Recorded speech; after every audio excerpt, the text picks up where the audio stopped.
እሺ ተመልካቾች እንደናችሁ አንድ ሰው ምን አለኝ መንግስት ብርን ይበልጥ ሊያዳክም ይችላል ወይ የሚል ጥያቄ ላከልኝ እዚህ ዩቲዩብ ላይ ምረምለው ጥያቄው ድጋሚ በሐምሌ ወር ምንዛሬን በእጥፍ መንግስት ያዳክማል የሚል አሉባልታ አለ ምን ትላለህ ነው ጥያቄው እዚህ ላይ የተወሰነ ግንዛቤ የምታገኙበት ሐሳብ ልሰጣችሁ ፈልጌያለሁ ጥያቄው ምናልባት የሌሎቻችሁም ጥያቄ ሊሆን ይችላል ደግሞ ግንዛቤ ማግኘት ስለሚኖርባችሁ የተወሰነ ሐሳብ ልሰጣችሁ ፈልጌያለሁ እኔ ዋሲውን በላይ ነኝ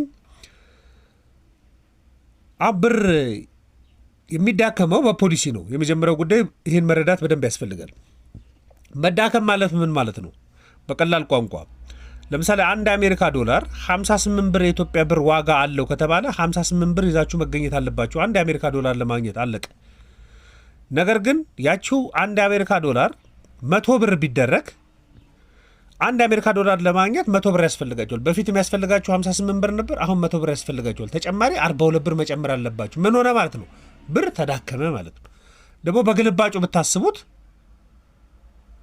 100 ብር አንድ አሜሪካ ዶላር 100 ብር ከነበረ አሁን 50 ብር ቢሆን ስለዚህ አንድ አሜሪካ ዶላር ለማግኘት 50 ብር ብቻ ነው ያስፈልጋችሁ የዛን ጊዜ ምንድነው ብር ተጠናከረ ማለት ነው ትርጉሙን መጀመሪያ እንድታገኙ ነው ስለዚህ ብር የሚዳከመው በፖሊሲ ነው አሁን ምንዛሬው በሶስት መንገድ ነበር የሚተዳደረው አንደኛው በውሳኔ ፊክስድ የሚባለው በቃ አንድ አሜሪካ ዶላር በዚህ ያህል ብር ነው የሚመነዘረው ብሎ ድርቅ የሚለው በደርግ ጊዜ ኢትዮጵያ ኤክስፒሪየንስ የምታደርገው ማለት ነው እሱ አልፏል ሁለተኛው ደግሞ የነበረው ዘመን ምንድነው ፍሎቲንግ ማኔጂንግ የሚባለው ብሔራዊ ባንክ ይወስናል ነገር ግን የተወሰኑ ጨረታዎችም ከባንኮች ጋር ስለሚደረግ በየቀኑ በፊት በዜና የምትሰሙት ከምናምን ሳንቲም ሆነ አንድ አሜሪካ ዶላር ከምናምን ሳንቲም እሱ ማለት ነው በየቀኑ ዲፕሪሺየት ያደርግ የነበረው እሱ ፍሎቲንግ ማኔጂንግ ነው እሱም ዘመን ሐምሌ 2016 ላይ አለቀ ከሐምሌ 2016 በኋላ ደግሞ ሶስተኛው የፖሊሲ ጉዳይ ምንድነው በገበያ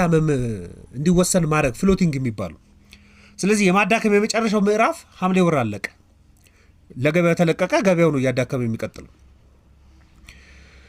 አሁን ስለዚህ ሊያዳክም ነው እንደሚባልበት ወቅት ሁለቱ ወቅቶች ነበሩ ከዛ በኋላ ያለው ለገበያ ተለቋል ግን መሰረታዊ ጥያቄ እንጠይቅ ለምንድነው የሚያዳክመው መጀመሪያ ስለምንድነው ኢኮኖሚው የማዳከም ኤክስፒሪየንስ ውስጥ ይገባ የነበረው የሚሉ አንድ 5 ነጥቦችን እንመለከት አንደኛው ዓለም አቀፍ ጫናም ነበረበት የኢትዮጵያ ብር በቂ ቫልዩ አይደለም የሚያዘው 58 ብር የሚመጥነው አይደለም 40 ምናምን ብር የሚመጥነው አይደለም ስለዚህ መዳከም አለበት ይላል የዓለም አቀፍ የፋይናንስ ስርዓትን እመራለሁ የሚለው IMF ስለዚህ ዓለም አቀፍ ትእዛዝ አለ ማለት ነው አዳክም እንድንረዳ ከፈለክ አዳክም እንድናበድር ከፈለክ አዳክም የዓለም አቀፍ የንግድ ድርጅት ውስጥ ለመግባት ከፈለክ አዳክም ስለዚህ አንዱ ጫና እሱ ነበር ማለት ነው ሁለተኛው ኢኮኖሚያዊ ሎጂክም አለበት ኤክስፖርት ለማሳደግ ከመፈለግ አንፃር ኤክስፖርት ለማሳደግ ፍላጎት የውጭ ምንዛሬ ለማግኘት ነው የውጭ ምንዛሬ የማግኘት ፍላጎት ደግሞ ምርትና ምርታማነትን የሚያሳድጉ መሰረተ ልማቶችን የሚያሟሉ ግብአቶችን ገዝቶ ለማምጣት ነው ኢኮኖሚ ይፈልገው ግን ኤክስፖርት ማርኬት ላይ ዓለም አቀፍ ገበያ ላይ የምትፎካከሩት በዋጋ ብቻ አይደለም በጥራትም በአቅርቦትም ዲፕሎማሲያዊ ሌሎችም ምክንያቶች አሉበት ግን ገንዘብ በማዳከም ውስጥ ዓለም አቀፍ ገበያ ላይ የምታገኙት አድቫንቴጅ ምንድነው ቁሳቁሳችሁ ርካሽ የመሆን እድል አለው ተዳክሞለታል ስለዚህ በርካሽ ከናንተ ይገዛል በርካሽ የሚገዛ ከሆነ ደግሞ ርካሽ አድርጋችሁ ዋጋ ከፍላችሁ የምታገኙት የውጭ ምንዛሬ የሚያስፈልጉ ግብአቶችን ሸምታችሁበት ኢኮኖሚ እንዲያደግ ያደርጋል የሚል ኢኮኖሚካል ሎጂክ ስላለው ነው ኤክስፖርትን ለማሳደግ ነው ሶስተኛው የውጭ ቀጥተኛ ኢንቨስትመንትን ለማሳደግ ከመፈለግ አንፃር ነው የውጭ ቀጥተኛ ኢንቨስትመንት አንድ አሜሪካ ዶላር 58 ብር ቢሆን አንድ የውጭ ባለሀብት $1 ይዞ ከመጣ የ58 ብር ዋጋ ያለው አገልግሎት ኢትዮጵያ ውስጥ ያገኛል ወደ 100 ምናምን ብናወርድለት አንድ አሜሪካ ዶላር ይዞ መጥቶ 58 ብር ነበር በፊት አሁን ግን የ100 ምናምን ብር አገልግሎት ያገኛል ስለዚህ ረከሰለት ማለት ነው የሰው ኃይል ለመቅጠርም ይረክስለታል አገር ውስጥ ያሉ ምርቶችንም ለመግዛት ግብአቶች ለመግዛት ይረክስለታል ስለዚህ ኢትዮጵያ ውስጥ መጥቶ ኢንቨስት የሚያደርግበት እድል አለ ሁለተኛው ሶስተኛው እሱ ነው አራተኛው በጣም ከፍተኛ ዕዳ ሲኖርበት ኢኮኖሚው ዕዳ ለመክፈል ከመፈለግ አንፃር ግን ዕዳ በቀጥታ መክፈል አይችልም ምን ይሆናል ኤክስፖርት በማሳደግ የውጭ ቀጥተኛ ኢንቨስትመንትን በማሳደግ ከሚገኘው የውጭ ምንዛሬ ዕዳዬን እከፍላለሁ በሚል ታክቲክ ለማዳከም ሊሞክር ይችላል አምስተኛው ግን በቀጥታ እንደ ኢምፓክትነት ባይቀመጥም ግን ኢምፖርትን ደግሞ ዲስካሬጅ ለማድረግም ሲፈልግ እንደዚህ አይነት ውሳኔ ሊወስን ይችላል። ከውጭ ማስመጣትን ዲስካሬጅ ማድረግ ሲፈልግ አሁን ባለው ሁኔታ በመንግስት ቁጥጥር ውስጥ አይደለም ያለው። ቀጥታ ብርን በዚህ ያህል መዳከም አለበት መዳከም የለበትም ብሎ የመወሰን መብት ቀጥተኛ መብት አሁን የለውም። ነገር ግን ተዘዋዋሪ መብቶች ደግሞ አሉት። ምን ሊያደርግ ይችላል? ሁለት አይነት መንገዶች እንዳሉት ይሰማኛል። አንደኛው በብሔራዊ ባንክ በኩል የሚሰሩ ስራዎች ናቸው። እሱ ምንድን ነው? ብሔራዊ ባንክ የሚያገኛቸው የውጭ ምንዛሬዎች አሉ። ከእርዳታ የሚገኝ የውጭ ምንዛሬ አለ፣ በብድር የሚገኝ የውጭ ምንዛሬ አለ፣ መንግስት በቀጣይ ኤክስፖርት ውስጥ የሚሳተፍባቸው ሴክተሮች አሉ። ለምሳሌ ወርቅ ንግድ ሊሆን ይችላል። የሚያገኛቸው የውጭ ምንዛሬዎች አሉ። እነዚህ የሚያገኛቸውን የውጭ ምንዛሬ ውስጥ ገበያ ውስጥ በመልቀቅ የውጭ ምንዛሬ አቅርቦቱ እንዲያድግና የብር የመግዛት አቅም እንዲጠነክር ሊያደርግ ይችላል። አሁን ጨረታ የምትመለከቱት እኮ እሱ ነው። ለምሳሌ 7ኛ ዙር ላይ ደርሷል። 90፣ 70፣ 60፣ 50 ሚሊዮን ዶላሮች ይቀርባሉ። በ100 ሚሊዮን ዶላሮች ለገበያው ተለቋል በየ15 ቀኑ። እሱ የሚጠቅመው ምንድን ነው? ገበያ ውስጥ ሲለቀቅ የውጭ ምንዛሬው በቂ አቅርቦት አለ ከተባለ በቂ ሽሚያ ላይኖር ይችላል። ስለዚህ የብር የመግዛት አቅም ቢያንስ በፍጥነት እየተዳከመ አይሄድም። በቢሊዮኖች ቢያጫርት ብላችሁ አስቡት። በቢሊዮን ቢያጫርትና ባንኮች መግዛት ቢችሉ ለተወሰኑ ወራቶች የገንዘብ የመግዛት አቅም ጠንካራ ሊሆን ይችላል። ኮንሲስተንትሊ ካልተደረገ ለተወሰነ ጊዜ ሊቆይ ይችላል። የመጀመሪያው ታክቲክ እሱ ነው። ሁለተኛው በንግድ ባንክ በኩል ደግሞ ሚና መወጣት ሊችል ይችላል። በንግድ ባንክ እና በልማት ባንክ በኩል ለምሳሌ ንግድ ባንክ የፖሊሲ ባንክ ባይሆንም ነገር ግን የውጭ ምንዛሬ ከፍተኛ የገበያ ድርሻ ያለው ነው። ኮመርሻል ባንክ ቢሆንም የገበያ ድርሻው ከፍተኛ ነው። ስለዚህ ንግድ ባንክ በኩል ያለ የመሸጫና የመግዣ ዋጋ ሁኔታ ሌሎቹንም አፌክት ያደርጋል። በሱ በኩል ሚናውን ሊወጣ ይችላል። ብርን ማጠናከር ከፈለገ በጨረታ ከፍተኛ ገንዘብ ወደ ገበያ መልቀቅ ነው። ብር እንዲዳከም የሚፈልግ ከሆነ ደግሞ የውጭ ምንዛሬ በበቂ ሁኔታ ከራሱ ሶርስ ወደ ገበያ እንዳይመጣ ሊያደርግ ይችላል። አሁን ያሉት ምርጫዎች የተወሰኑ ምርጫዎች አሉት። አንደኛ የውጭ ምንዛሬ ግኝቱ ማደግ አለበት። ብር ጠንካራ እንዲሆን የሚፈልግ ከሆነ ኢንቴንሽናል የውጭ ምንዛሬ ግኝቴን አዳክማለሁ ሊል አይችልም። ኢኮኖሚ እንደዛ ያደርጋል ብዬ አልገምትም። ስለዚህ የውጭ ምንዛሬ ግኝቱን ማሳደግ አሁን ያለው ምርጫ ማዳከም ሳይሆን ማጠናከር ነው ያለው ምርጫ። ማዳከም ከቀጠለ በከፍተኛ ሁኔታ ያዳክማል። ዓለም አቀፍ ፒክቸሩንም እያጣ ይመጣል። ኢኮኖሚው ዓለም አቀፍ ምስሉ ማለት ነው። ለምሳሌ ማክሮ ኢኮኖሚ መለኪያዎች ላይ ካያችሁ የኢትዮጵያ ጠቅላላ ሀገራዊ ምርት ጂዲፒ መጠኑ ቀንሷል። ከሐምሌ በፊት የነበረውና አሁን መጠኑ ቀንሷል። ምክንያቱም አንድ የአሜሪካ ዶላር በ58 ብር ኮንቨርት ተደርጎ ሲሰራና በ100 ብር ኮንቨርት ተደርጎ ሲሰራ ይለያያል። ስለዚህ ጂዲፒው ያነሰ ኢኮኖሚ የሚባለው ምስል ይመጣል። የነፍስ ወከፍ ገቢም በተመሳሳይ ዝቅ እያለ ይመጣል።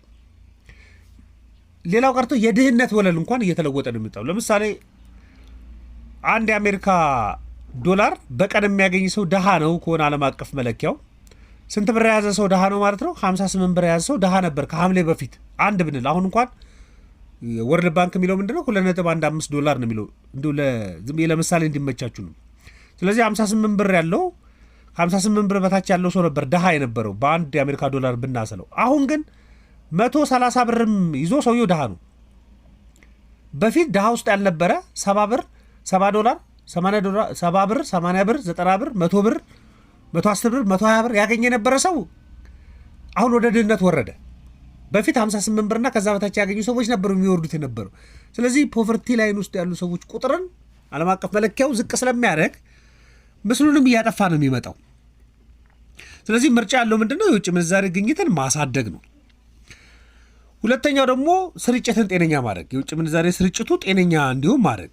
ለምሳሌ ኢምፖርት የሚደረጉት ለመሰረታዊ ቁሶች እንዲሆኑ ማድረግ፣ የውጭ ምንዛሬ ወደ ውጭ የሚወጣበትን የካፒታል አውትፍሎ የሚባለውን ስርዓት በጣም ማኔጀብል እንዲሆን ማድረግ። በተለይ አሁን ለማሳደግ ምን እያደረገ ነው? እንዳይዳክምበት በመሞከር ምን እያደረገ? ለምሳሌ ኤክስፖርት በመዳክሙ አንዱ ኤክስፖርት ነው ያድጋል የተባለው ልክ ነው። ከ5 ቢሊዮን ዶላር በላይ ለመስራት ችሏል ኢኮኖሚው። ነገር ግን እየሞከረ ነው። በፍጥነት እያደገ ያለውን የውጭ ምንዛሬ ፍላጎት የሚያረካ አይደለም። የውጭ ቀጥተኛ ኢንቨስትመንት ከብር መዳከም በተጨማሪ ሌሎች የሚፈልጋቸው ምክንያቶች አሉት። የፖሊሲ ገዛ ይፈልጋል። አሁን ለምሳሌ ባንኮች፣ የችርቻሮ ላይ የውጭ ድርጅቶች እንዲሳተፉ የሚፈቅድ መመሪያዎች እየተዘጋጁ ነው። ባንኮች እዚህ ሀገሮች መጥተው እንዲሳተፉ ከነዚህም ውጪ ፖለቲካል ምክንያትም ይፈልጋል የውጭ ቀጥተኛ ኢንቨስትመንት እንዲያድግ። ስለዚህ ገና የሚሰሩ ስራዎች አሉ ማለት ነው።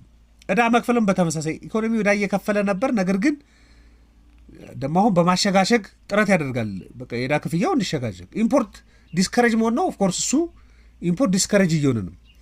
ስለዚህ የኢትዮጵያ ብር ልኩን አግኝቷል ከተባለ ገና ልኩን እያገኘ አይደለም። አሁን ኦልሞስት ከሐምሌ ጀምሮ አሁን ከተመለከትን 1 ዓመት ለመሙላት 1 ወር ምናምን የቀረው። ስለዚህ በዚህ ባለፉት 11 ወራቶች ጉዳዩን ከተመለከት ነው ማደግ እያሳየ ነው። ስቲል እያደገ ነው። ከ58 ብር አሁን 100 በብሔራዊ ባንክ እንኳን ልኬት ወደ 133 ብር መጥቷል። የ1 ዶላር አቻ ዋጋ ስቲል እያደገ ነው። በጨረታ እንኳን እያደገ ነው። ስለዚህ የማደጉ ላይ ነው እንጂ ያለው መውረዱ ላይ አልጀመረም። እዛው አሁን ቀስ ብሎ የማደግ ጉዳይ ነው እንጂ ያለው መውረድ ላይ ገና አልደረሰም።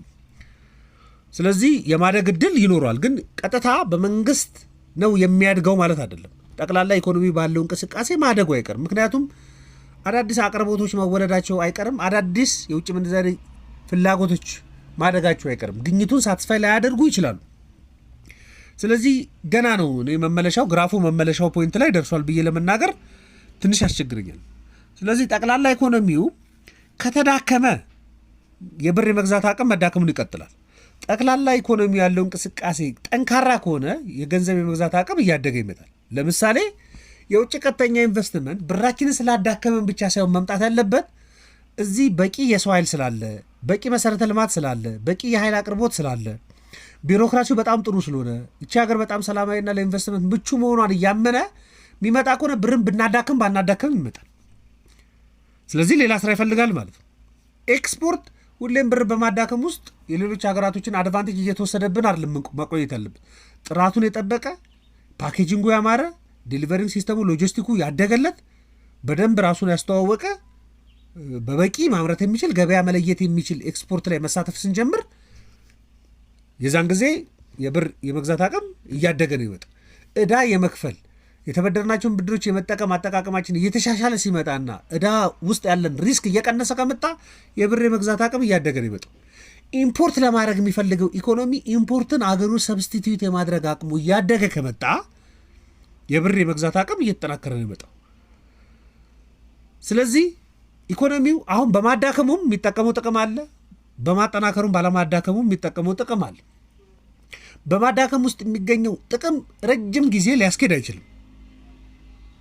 እነ ቻይናም የሆነ ጊዜ ላይ አሁንም ድረስ እንደው ተዳክሞ እንዲቆይላቸው እያደረጉ ኢኮኖሚያቸው ውስጥ አድቫንቴጅ ይወስዳሉ። ነገር ግን አዳክሞ ረከሰልኝ በሚለው መጠቀም ብቻ ሳይሆን አዳክሞ ከሚገኘው ውጭ ምንዛሬ ምርትና ምርታማነትን የሚያሳድጉ ከግብርና ወደ ኢንዱስትሪ የሚያሸጋግሩ ስራዎችን በመስራት ነው ኢኮኖሚ እንዲያድግ ማድረግ የሚገባው።